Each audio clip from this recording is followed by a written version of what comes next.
everybody. Can you hear me all right? Awesome. My name is Adam Franz. I am the chair of the statewide Vermont Progressive Party's organizing committee, which is co-sponsoring this event along with the Winooski Progressive Party. Before we get to our amazing speakers, I want to just begin by laying out what the purpose of events like these are. So the last 4 months have been a very difficult time for anybody that cares about human rights, equality, and freedom for all.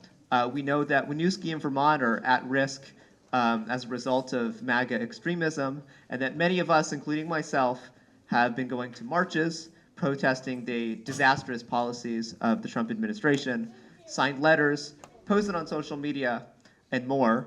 All of these are very important, but there's a saying on the left that I'd like to repeat. If you aren't organized, you're powerless.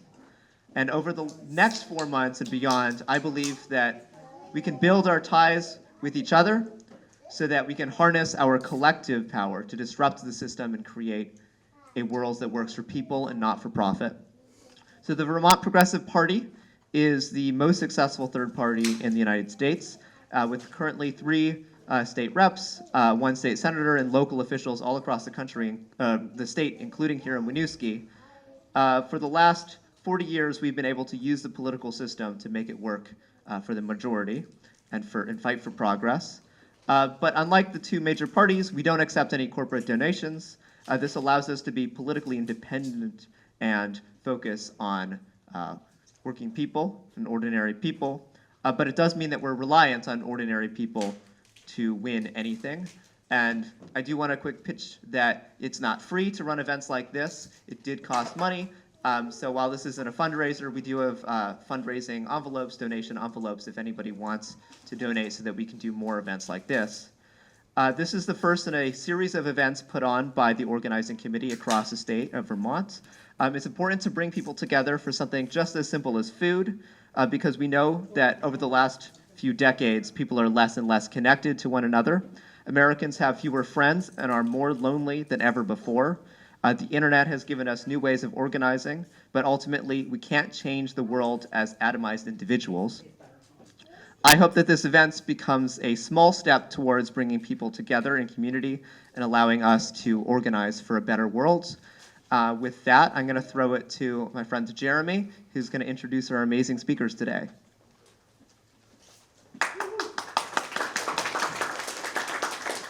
Thank you. Thanks for the introduction. Jeremy Spiderwin, Vice President of the Organizing Committee. Just want to say a couple words off the top. Thank you guys all for showing up. We had no idea if anyone was going to show up to this event, and it's an honor to feed members of the community. Right? We need more events like this. Bringing people together brings us so much joy and fills us with so much hope for the future, because the more of us who can come together, the more we can push for a just society defined by a positive sense of justice rather than a negative sense of justice, right? We want to be fighting for things, not just fighting against the bad things. Anyway, that's all I'll go on a tangent about. I'm going to pass it off to Eva, our organizing director, who will say a couple quick remarks, then hand it over to Robert Millar, who's the school board president here, Chloe Tomlinson, who's the state rep, and Tanya Vahovsky, who's our state senator. Thank you very much, guys.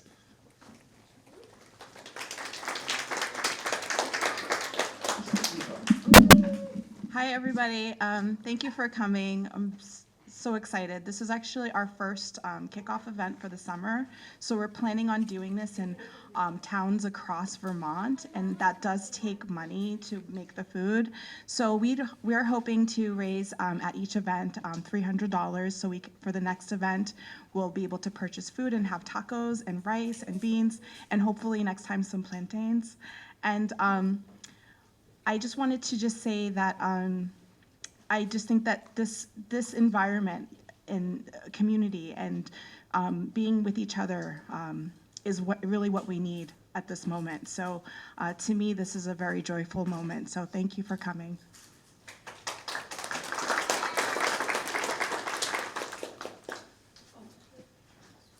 You're fine. I'm sorry. Oh, hello everyone. My name's Robert Millar. I am the school board president here in Winooski, and I wear a lot of hats and have worn a lot of hats in Winooski in my 16 years here. A little bit about me. I've served on the board previously about 15 years ago now. I'm that old.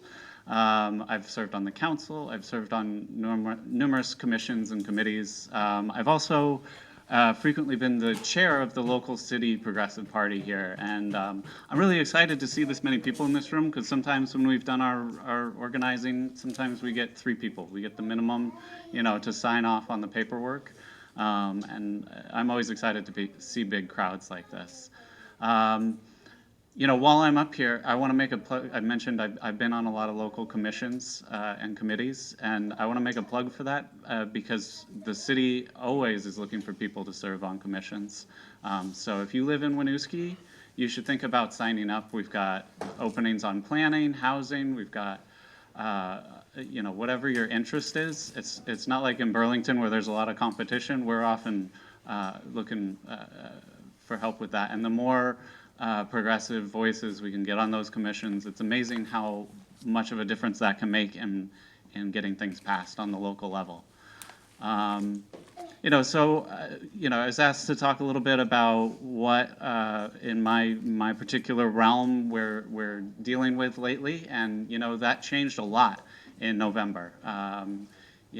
Before we were talking about housing issues, people getting pushed out because of rising housing costs. Now, I think the biggest issues we're hearing about all the time, we're working on the school board, are around immigration. They're around protecting our new American families who are dealing with just unprecedented abuses and people being forced out of the country. I wouldn't have thought prior to November that one of the first things we would do in the beginning of this year is take up a sanctuary schools policy, but that is something that we did. And I think so far we're the only school board to pass anything like that, but we have one of the most diverse communities we have the most diverse community in Vermont, if not all of northern New England, and it's important. We had students just not showing up anymore because they're so afraid in this environment. So anything the board could do, we wanted to make sure we could do that, and unfortunately there are limits to what we can do, but we want to do what we can. The other thing I wouldn't have expected prior to November was that I would be spending so much time pushing back on a Democratic majority in the State House this year, who are pushing an education reform bill that'll at the very least it will completely change education in this state, and most forms of that bill would be disastrous for Winooski, or at least could significantly change the education that we're able to provide here. Just a few short years ago, we passed something called Act 127 in this state, which changed the weighting for students.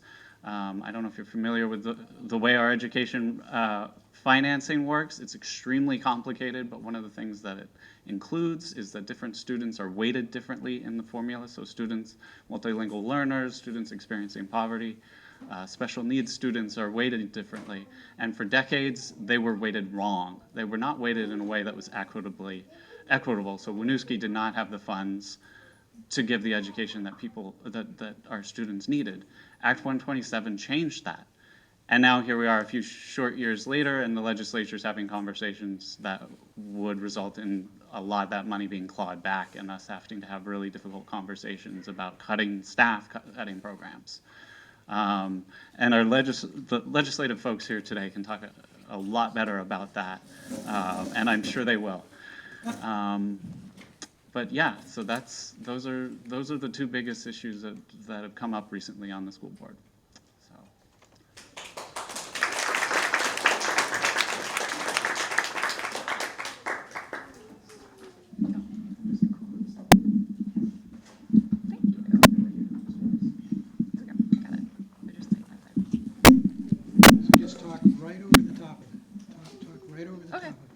Hi everyone, it's really amazing to see you all here today. Thanks for spending some of your weekend here at the O'Brien Center with us. My name is Chloe Tomlinson. I represent Winooski in the State House, and I've been involved with the Progressive Party for many years in different capacities. I've volunteered and worked on local campaigns for progressives. I've also been involved in the coordinating committee, which is our kind of statewide board, and on the organizing committee. So big shout out to folks here on the organizing committee. You know, it takes a lot of hard work, and it's so important. And so now I, was asked to speak a little bit about some updates from the State House. So I want to share about a few things that I've been spending a significant amount of time working on this session. I started in office this January, so I'm a freshman. And what really was a big part of motivating me to run was around renter rights.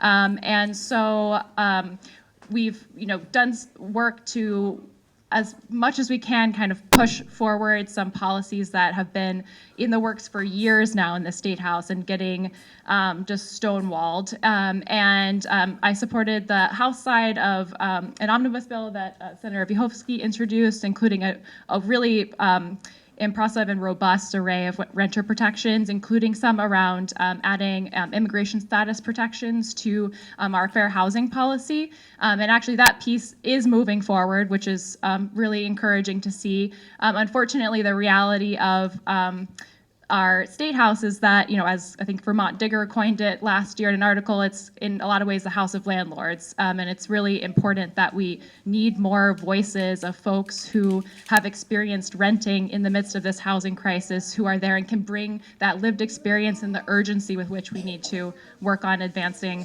those protections. So that's been an area of focus.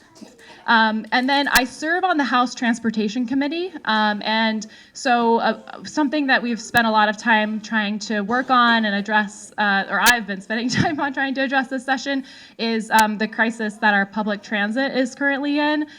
We've been seeing over time a decrease in funding to public transit at a time when costs are just rising. And so even level funding public transit would essentially be underfunding or not level funding those services. And I know those cuts are affecting us here in Winooski as we see decreases in service with GMT. And so really high on mind for me is figuring out how we can sustainably fund public transit in Vermont and protect those services. But again, it's really challenging to have those conversations when there aren't folks who have that experience of relying on public transit for their core transportation services. And so having the voices of folks in the State House in terms of reaching out to folks, showing up at the State House, testifying and running for office and serving is really important. So just emphasizing that again. And finally, Robert also mentioned the calculus of the focus of our work really changed in a lot of ways with Trump being elected, and trying to figure out in our different areas of work, what can we do to make sure that we're doing our best to get ahead of the Trump administration's actions, and to the extent that we can protect Vermonters' rights in this moment. And so because I'm on the Transportation Committee, and especially as a freshman, our biggest kind of locus of influence or control in a lot of ways is what's happening in our committee meetings. So I kind of have spent a lot of my focus working on a provision that would try to get ahead of potential discriminatory actions from the Trump administration to prevent folks from using, especially trans and non-binary folks, from self-attesting to gender markers on state-issued IDs. So we have a provision that is going to move forward. Knock on wood, it seems very solid, to just make sure that we're protecting Vermonters' ability to self-attest to gender markers on state-issued IDs. So that's just one element that I spent some time focusing on because of my committee work to make sure that we could secure those protections at this time. But I'll just wrap up now with those updates. I mentioned it along the way, but I have to say, these sort of issues are just, they don't get traction, and they aren't going to move forward unless the folks who actually experience these challenges, have lived through these experiences, are really making their voices heard in the State House. And the Progressive Party is a really powerful way to get involved and really push forward on these issues that are actually affecting working Vermonters, and make sure that that's heard in the State House. So thank you all for being here and showing up, and for all that you do in our community. And from here, I'm going to hand it over to Senator Vyhovsky. Thank you, Representative Tomlinson. I'm Senator Tanya Vihovsky, and I represent Winooski as well as a few other towns here in Chittenden County. And to Representative Tomlinson's point, I am the only renter in the Vermont Senate. There are 17 landlords, but I am the only renter. And Representative Tomlinson has been such a wonderful partner in working on protecting the rights of the most vulnerable members of our community. When I came into this session and was asked what my priorities were, that was it. It was to make sure that we are standing up for the people who often don't have a seat at the table. And not just standing up for them, but bringing them to the table. Because what I know is that the people closest to the problem often have the best solutions and no seat at the table to share them with us. And so I have worked on an omnibus renter protection bill that was introduced in the Senate and in the House, and I do believe we are actually going to take that off the wall and work on it next year. I have confirmation from the chair of the Housing Committee in the Senate that they are going to work on that bill. That bill includes things like just cause eviction protection, right to an attorney in evictions proceedings, evictions expungement, so that after a certain period of time, those get removed from your record. It includes things like rent control and things, really important things that make sure that we are protecting people who do not have anywhere else to go. What we often forget in the State House, because we are surrounded by people who don't have that lived experience, is that people who are renting in a market like what we are living in right now have nowhere else to go. They have to live with substandard living conditions because there's nowhere for them to go. And if they report it, they might just get evicted. And so I am working really hard, and I know Representative Tomlinson as well, to make sure that we are building protections. There's a lot more in that bill that I'm forgetting. One of the things that we did do this session that I think is important and a step forward, and the governor actually signed just a few days ago, was establishing the Office of New Americans to expand the suite of services and supports and ways of helping people navigate our deeply complex bureaucratic systems so that they can thrive in our communities. Right now, we do have a department that does some of this work, but what we heard from them is that the scope of the work they're able to do is far too narrow to meet the needs of our community. And so we are moving forward with creating a new office to help better navigate that, which is really important. I serve on the Judiciary Committee and the Government Operations Committee, and on the Judiciary Committee, frankly, this year it's been deeply frustrating. A lot of the work that I have felt myself doing has been trying to prevent that committee from doing more harm in our communities. And most of the things I have put forward to protect people, things like expanding our Good Samaritan protections to include citizenship status, have not moved. We have talked about changing the MOU that the Department of Corrections has with Immigrations and Customs Enforcement so that they can no longer traffic people through Vermont using Vermont resources. That has not moved. And so I am there fighting, but I'm also the only progressive in the Senate. And I am, unfortunately, oftentimes fighting with our Democratic colleagues to do more, to stand up, to be an opposition party, because in this moment, that is what people need. Our communities need to know that we're going to fight for them. And I will fight, but I'm one person. And so I do need you to come fight with me. And I know that that's incredibly hard. And I know for some of you, it's not safe to come and fight in those spaces. And in those instances, I am happy to fight for you and be that wall.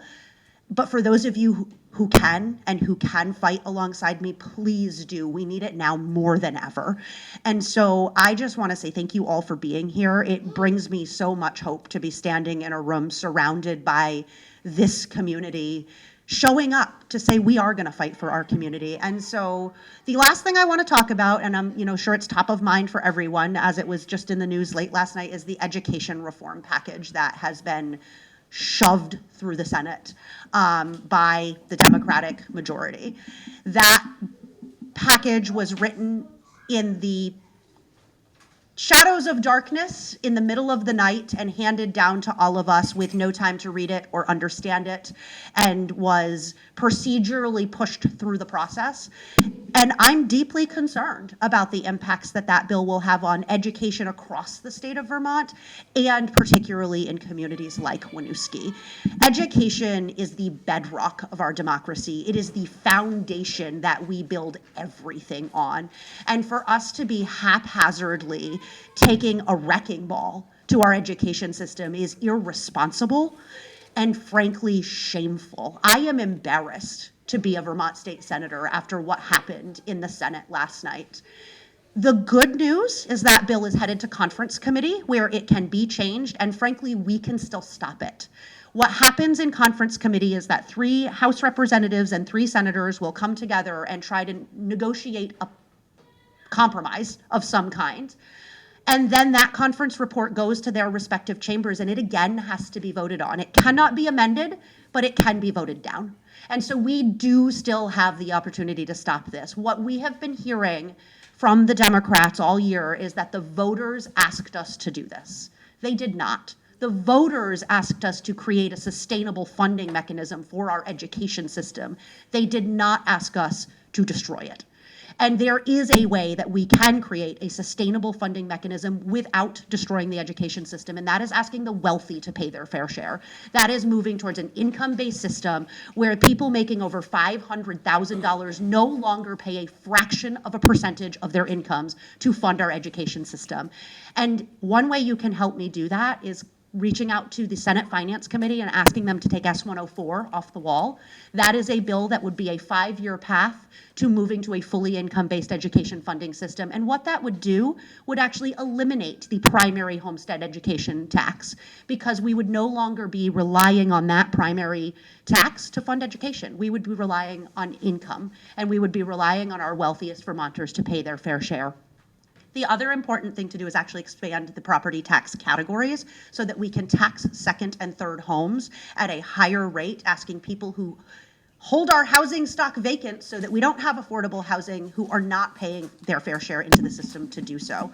So that is, I know we're going to take questions, and I'm sure people have a lot, but that is my sort of short overview of what's happening and how you can help fight for a better future where everyone in our community can thrive, not just survive.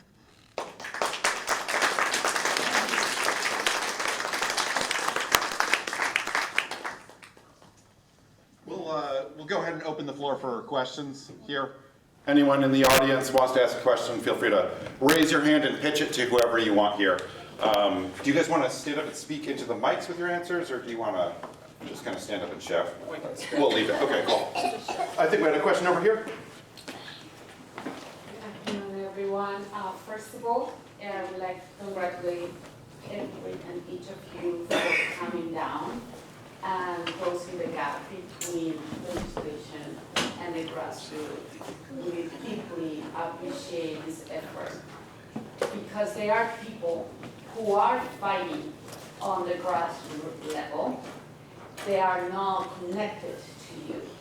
And the reason why we're not testifying and we're not going there is because this is an existing gap that we have to close.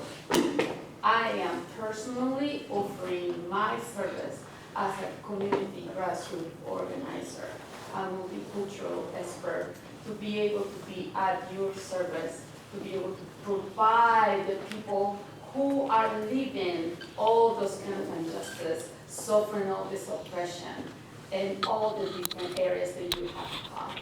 Because it is the moment that we need to unite. No matter what the color of your skin, no matter what is your race, no matter what is your religion, the matter is the character of your heart. And we are all United States of America.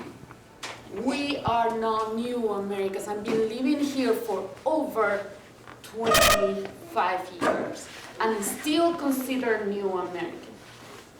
Half of my years, half of my life, I've been living and serving in this country. And I'm as much as American as somebody who is blonde with blue eyes. And I love United States of America. My kids are from here. And as a new American, I am not the problem. We are the solution. We're here to work hard and contribute to this lovely country. Do not see us like a problem. See us like somebody who wanna work side by side with you, who are currently contributing to the finance of the United States of America by being many of my community from the Latin American community being the current invisible slaves in the farms, in the hotels, in the restaurants, childcare, cleaning, name it, the base of an economy, our style of life, the little a lot that we have is thanks to all my brothers and sisters that are breaking their back with no insurance and even paying freaking taxes. And they are treated like animals, being deported, being separated from their families. Kids who are gonna be taken by DCF and not being able to get back to their parents until they are 18 years old. This is the reality of my community. And I'm doing many things about it, but you guys do not know it because there is this disconnection. I also work with other ethnic groups in the community, and they will be very much happy to testify and be part.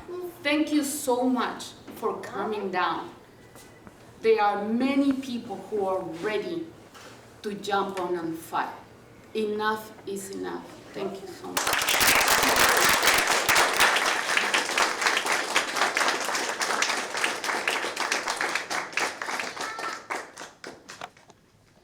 Thank you. That's really all, thank you. Thank you for the work you are doing. And I do remember you being in committee testifying, so you are doing it. Thank you. Any other questions? Gentleman in the back. Sorry, I had a prior engagement, came late, but I wanted to ask about the education bill. And I do hope that there might be some way of stopping it, because it's going to devastate our educational system in so many different ways around the state. I don't know if you guys followed, I think it was actually the NEA's proposal and also Public Assets Institute's proposal, which really did respond to, I think, the primary message from the voters last year, which was we need property tax relief, not like a comprehensive change to our system. And what they proposed was changing income sensitivity, at least in the first year, and then in the second and third year going to an income-based approach, like Tanya, like you mentioned. Is there any way of doing something smaller like that, that simply provides tax relief to Vermonters by adjusting the ceilings on income sensitivity, which would really respond to, I think, what the primary message was, as you identified? Yes. So S104 is the Public Assets NEA plan. That is what it is. I worked directly with them to put that into legislation. And there is a sort of comparable House version. I think S104 is a little bit more progressive in the way it looks at that tax structure. But it's not moving this year. I did have an amendment on the yield bill, which is how we raise the property taxes. So the yield bill that the legislature passed and the governor signed uses $100 million, 77 of which are education reserve, to buy down the property tax rate to 1.1% for everyone, including wealthy people. And I put an amendment on the floor that would have done four things.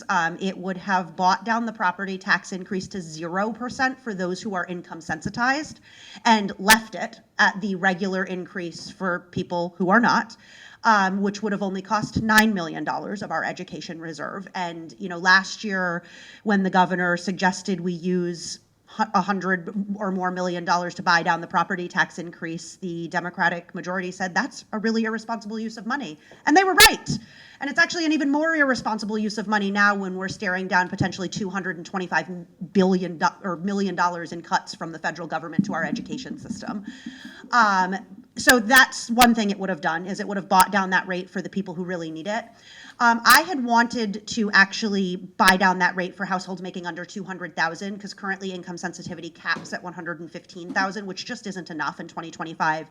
But what I heard from the Joint Fiscal Office is that they don't have the data to be able to do that, because you only have to report your income on your homestead declaration if you're applying for income sensitivity. So if you make above that amount, you would not put your income on that. And so one of the pieces that I had put in this amendment was data collection for all people when they file, on income for all people when they file, so that we would have the data in fiscal year 27 to actually expand out that income range. And I offered that piece as an amendment on this education bill last night, and it was almost unanimously voted down. The other aspects that I had put into the yield bill amendment were actually creating an inflator so that the income sensitivity and the property tax rebate would adjust with inflation. And so I tried to do something different this year. I have tried repeatedly to try and make little stabs at this. And unfortunately, I haven't been successful. But I do think with enough community pressure, we could get some of those steps going forward next year. So please reach out to the Senate Finance Committee, reach out to your senators and ask them to take that off the wall, because it is a path forward. The other thing about this education bill is it actually does nothing to help the property tax situation. In fact, the property tax credit that it proposes caps out at $100,000, so it actually shrinks the people who are getting income sensitivity. And the foundation formula it's proposing, that would mean cuts to every school in the Chittenden Central District. We don't actually know what that would mean for property tax, because they're modeling it based on the current system of districting and governance, not the one that may come forward from this bill. So it doesn't do anything that the people actually asked us for. And it has so many unknowns that could cause so much harm. So to your first question about can we kill it? Yes, we can stop it in conference committee, and we can ask our senators and House members to vote no on the conference report. Yeah, I mean, doing nothing is better than. Yes, I agree. Doing nothing is better than what we're doing. Kind of like following up what you are suggesting, how we appreciate you, how you are like educating us, what is happening at the legislative level and how we can stop it. Is there a way we can like create a plan and like the day that you want us to go and testify, how many people you would like us to know, what are the, the demographic, what is the need? Could you organize us? Tell us what to do, and what is the way that you propose this? Like people right now need leaders like you, but in a way to help us, like to develop like an action plan. I would love if today we come out with an action plan. I am tired of going to meetings where they just talk or frustration of, like, yes, we do not have psychologists, okay? I'm being like waiting for 2 years for that. Maybe this, you not have one. I don't know. I really feel sorry for that person, but because they got to listen to me. But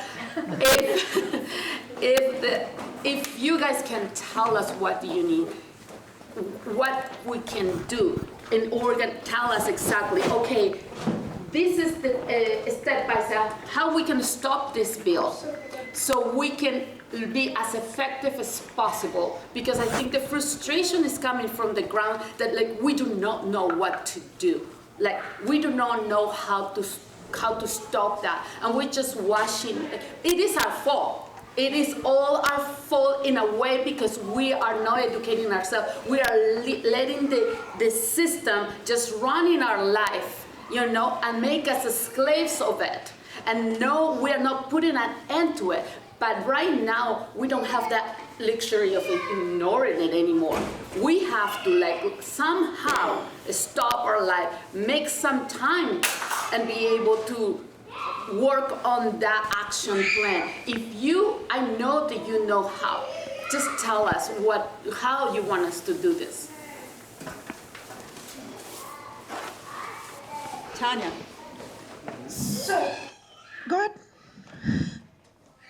The way that you do this, the way you put on pressure, is that you have more and more people that make phone calls, that send emails when these bills are in committee, telling we don't want to pass this one or we want to pass this one.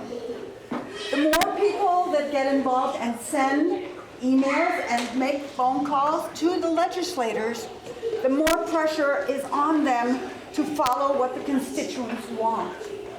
Those who sit silent are not going to help the situation. If you can get email, if you can send email, then you should mark it on the sheets that you have. If you can make phone calls, you should mark it on the sheets so that we can contact you and tell you who you should call, who you should email.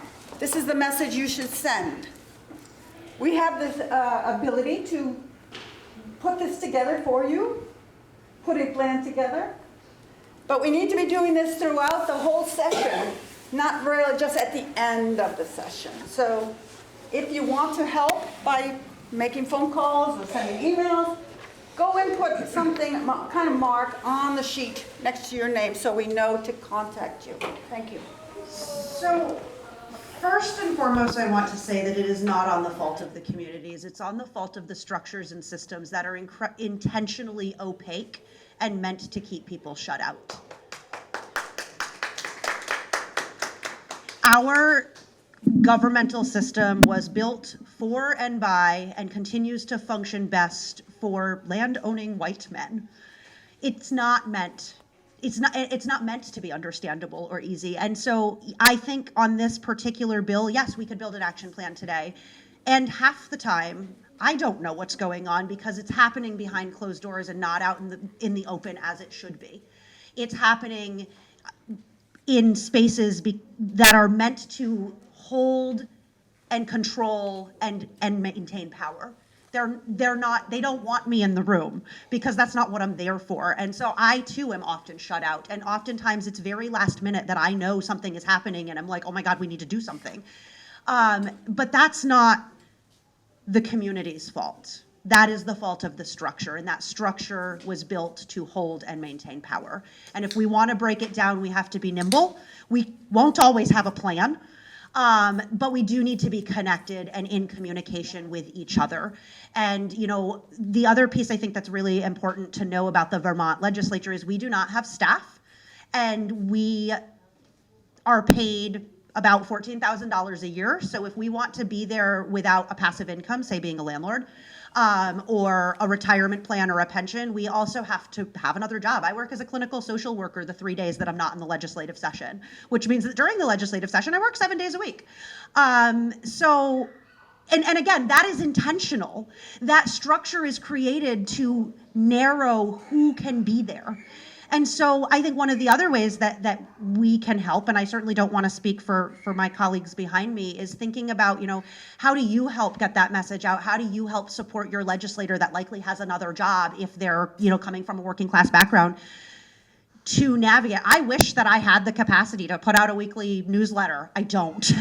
I can get a monthly one out, but so I think that it is really collaborating and recognizing that I am in many ways more one of you than I am one of the people that system was made for. But it is not your fault. So don't hold that. The system was meant to keep you in the dark.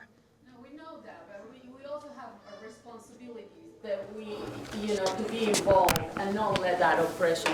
We just hope that we can have I wish that we can create a system where we can be in constant communication. So when you need us in key moments, we can go and jump and do stuff immediately. And if we can create and design something like that for all of those different bills, to crack down many of the things that are happening right now, because one, the community has to be involved. We know that the system is oppressive, is designed to keep us, away and disconnected.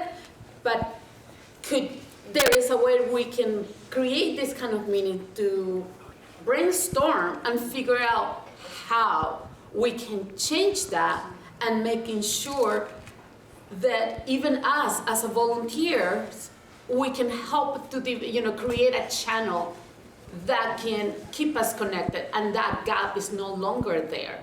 because I think the more we let this happen, the more they're gonna get away with everything that is happening at this time. It is not possible, like Vermont is one of the schools to be unfunded like this. It's not possible. It is not possible that people who are from other states owning so many vacations houses here and people who are local, we cannot even rent a decent place. We cannot even buy it. We cannot even buy, simply buy, it is a word, just to buy a house because you're fighting with New Yorkers, out-of-staters who are like literally with so much money that big 10%, 20% more of the house value. Nobody can buy it. Even if you have a credit of $500,000, it's no guarantee you can buy a house in Vermont. It is insane. And therefore, we need to be more connected with senators like you, Senator Tanya. Thank you so much for doing all the work that you're doing. Hopefully we can create something like that.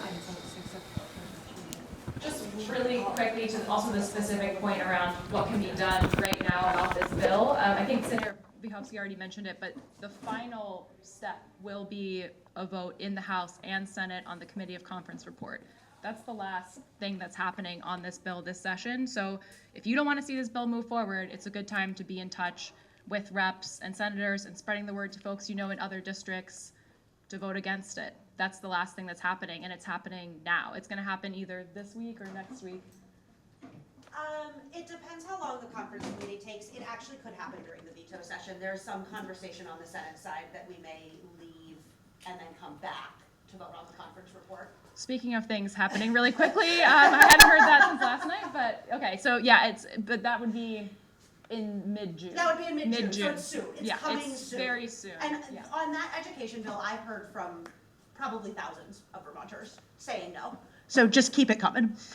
Could you send us a list of the people who are the people on you mentioned a Democrat people, you know? We Yes. need the names, the email address, their phone numbers, especially the people who are doing a lot of harm by saying yes. Who did this? We need to know who did this. We'll have a little bit of time to mingle afterwards too, if you want to kind of get that done. Liz, the gentleman over here had his hand raised, and this person over here, and then we'll get to the back. Go ahead.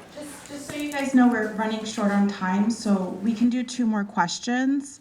And also, I just wanted to just add that we also want people to run. 2026 is coming quickly. We need more progressives. You know, not only are we wanting to bring you guys together as a community, we also have candidate training, we have a website, we have action alerts, we have email, we have Nation Builder. So please put your information in, get connected, and run. And respond when you see an email. Gentleman over here. Is citizens showing up to the Capitol, legislative bodies, just to mingle and get to know people and observe, is that a thing? It can be. I mean, to me, it seems like a simple, from my perspective, it's like, yeah, I could get into going down there and just, yep, here I am. My name is this. My name is, you know, what's your name? What do you stand for? You know, here's a bunch of people that I'm with, especially, not just one rando person showing up, which isn't going to do anything. But, you know, what is that a thing where people just go in and watch what's happening? Yes. I mean, I would love to do that. It's open to the public, and not only is it open, it's open for you to come in and be in committee rooms as well. And I will say I've personally seen the conversation in committees change when there are people physically in there present, listening to how people are having these conversations and what voices are coming up. So it does make a difference. The voices that you're talking about, the ones that aren't represented.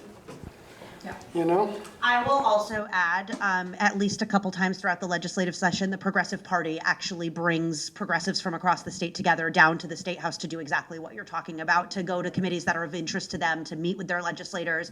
So being on their email list to know when that's happening will help you to get connected to do that. Person over here. I'm Monica, I'm the Burlington School Board. So Vermont has had one of the most equitable education systems in the country, and especially with the passage of Act 127.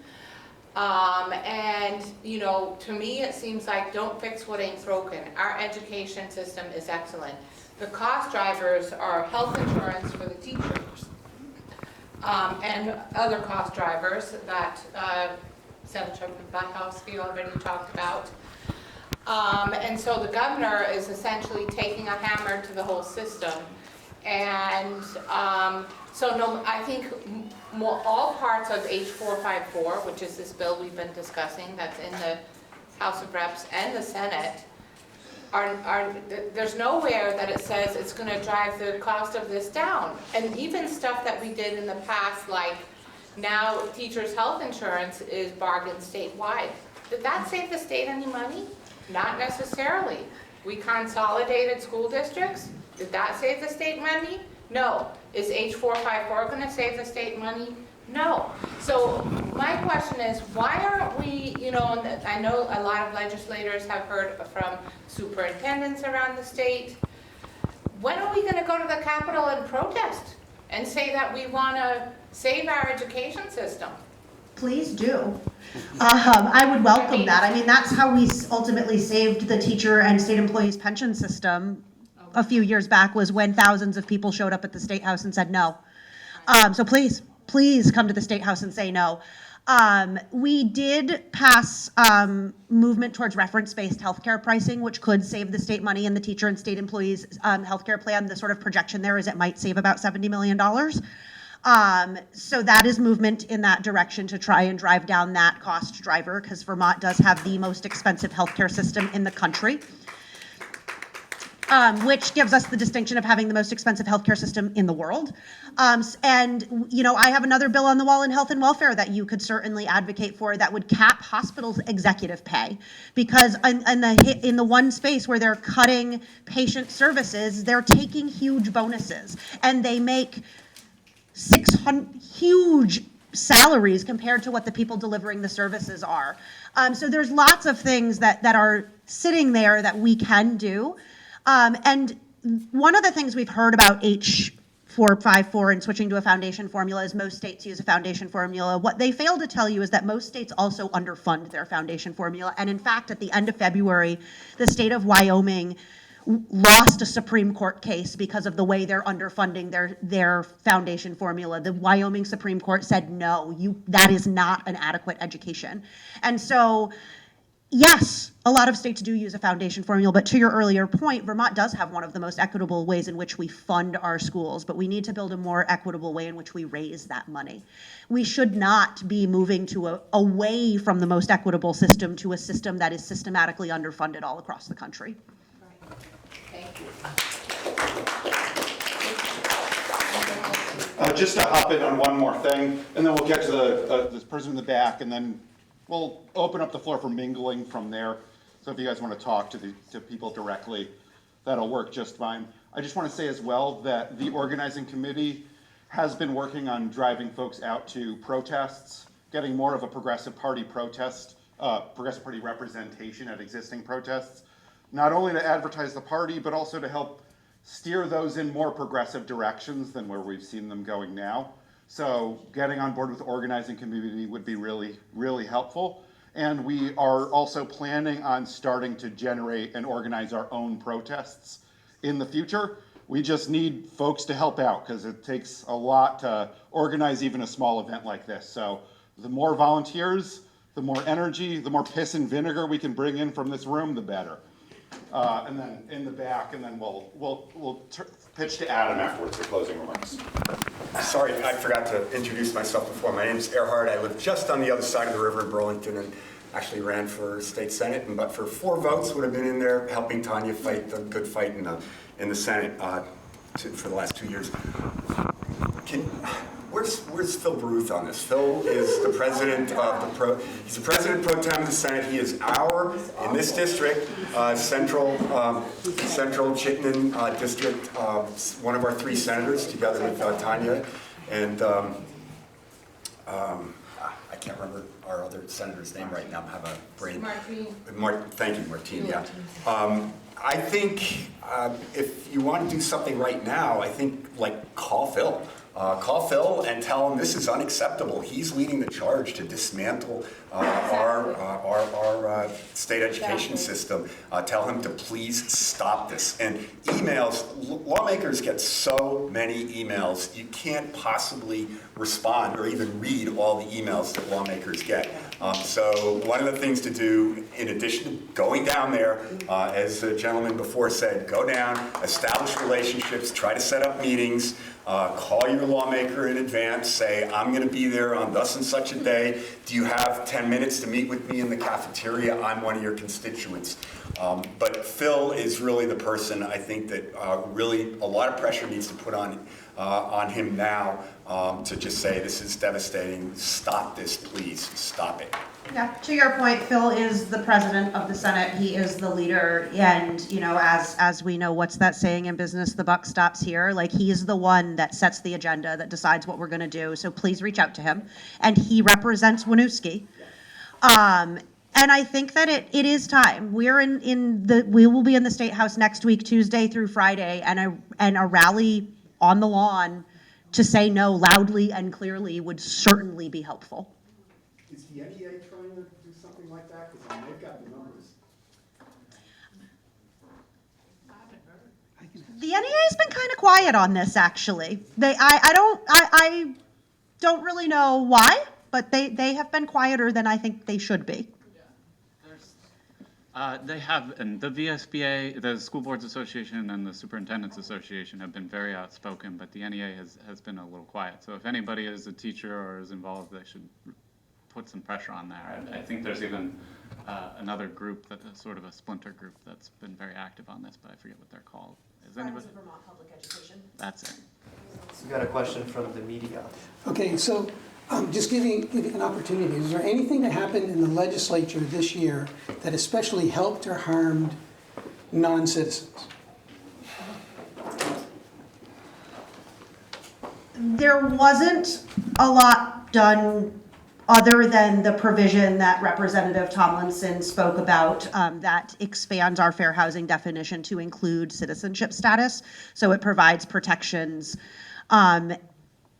just like we do where we say you can't discriminate on someone because of their race or religion. We are now in the fair housing law in Vermont going to say you can't discriminate on someone based on their citizenship status, and you have to accept a tax identification number for credit and background checks. You can't require a social security number. And that, I hope, will provide some protection. A lot of the other things that I and others put forward to protect non-citizen Vermonters did not move forward. I didn't notice, and there's hundreds of bills that moved through, so I certainly don't want to say no, nothing moved that might do harm, but I was unaware of anything that moved that might do harm. But frankly, the lack of, the lack of energy to actually do things that will do good has been really disappointing. And it is limited what we can do due to the sort of federal requirements on data sharing. And there were some spaces where, I put forward S-148, which would have limited data sharing with CBP and ICE. And it's a constitutional gray area. We're not sure but I don't think now is the time to be careful in protecting the status quo. I think now is the time where we need to take bold stands and see where it lands. Like, nobody came in and said it was unconstitutional. They said, we don't really know if it would be. And so let's find out. Let's try. But no, none of that moved forward. It all stalled either in the committee where it started or in conversation or in the committee that it got sent to. And I can certainly send a list of some of the things that we tried to work on, but none of it moved. And there's more that I'm hoping to do next year, bigger, broader strokes. This year was so reactive and it was a lot of little piecemeal, but none of it moved. So no, not really. I'll add really quickly, just in terms of things that are risks or might be harmful. I think there's a lot in the education bill that has a lot of potential to do harm to the non-citizen community and to particularly multicultural communities like Winooski. Key among it is the English language learner weight, which has been a moving target in different versions of H454, and we really made a lot of progress on with 127 and is at risk with this new, with the education reform. And also, as we're looking at changing district sizes, there were a lot of concerns that came up for me around, first of all, our non-citizen voting around local elections. If we were a part of a larger district, non-citizens wouldn't continue to be allowed to vote in school board and school budget elections, which is a huge loss, and is something that was a hard-fought battle to get. And finally, just to highlight, in a sort of statewide calendar, I fear wouldn't have the representation of holidays that are really important to communities like Winooski that have been established in our school calendar. So anyway, those are just a few points I wanted to flag in terms of. Statewide calendar's out of this new bill. I haven't had time to read the whole On the thing, Senate but version. on the Senate version, there is no statewide It's in the House calendar. version. Anyway, so anyway, I just wanted to flag that I think there's there were a lot of different kind of piecemeal bills around immigration, and but I think the biggest threat that I see that's actually moving is around education reform. So. The only thing I want to add is, since they brought up the statewide calendar, that may not seem like a big deal, but actually it's really hard even to coordinate with the local Champlain Valley districts on a calendar that is responsive to our local population here. It takes a lot of back and forth for our superintendent to be able to coordinate with other districts, even in the Champlain Valley.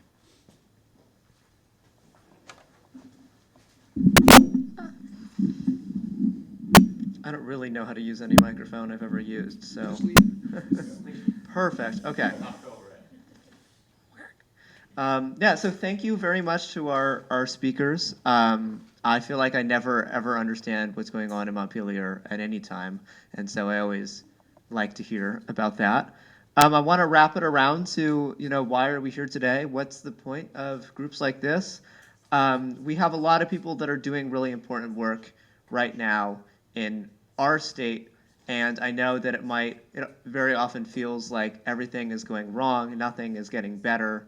What's the point?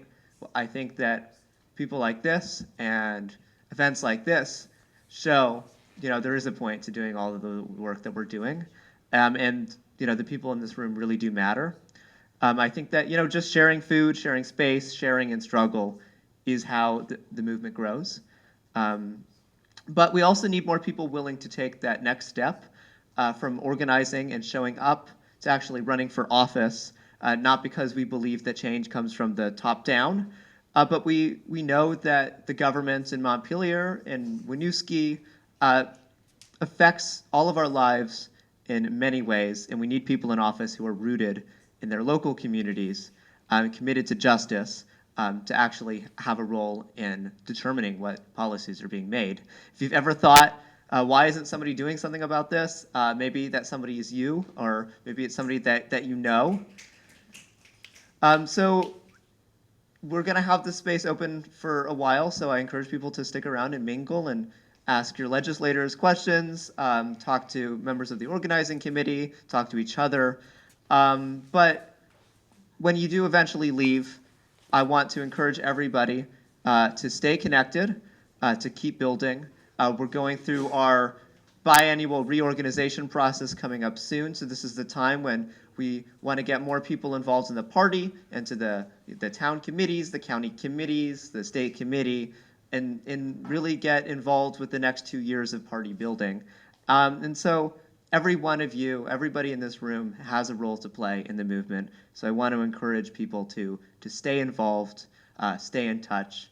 And thank you so much for being here.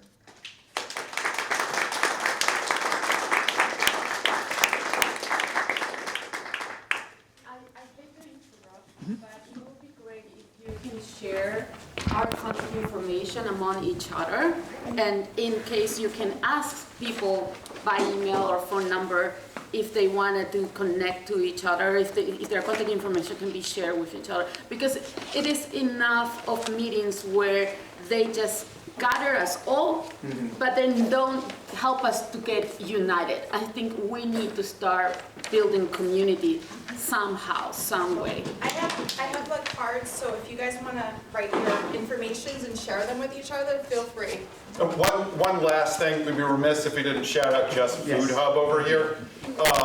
These guys haul all this stuff down all the time. It's for all the proceeds go to the Progressive Party? All the profits go to the All the profits go to the Progressive Party, and the rest is from Equal Exchange, which is not just some sort of nonsense hippie-washed company. They're a worker cooperative, living and working every day in a just democratic fashion. So your money goes to two great organizations, and then you end up with some chocolate or a t-shirt or whatever at the end. So it's a wonderful use of your money if you want to help out two good causes at once. So thanks to Just Food Hub as well.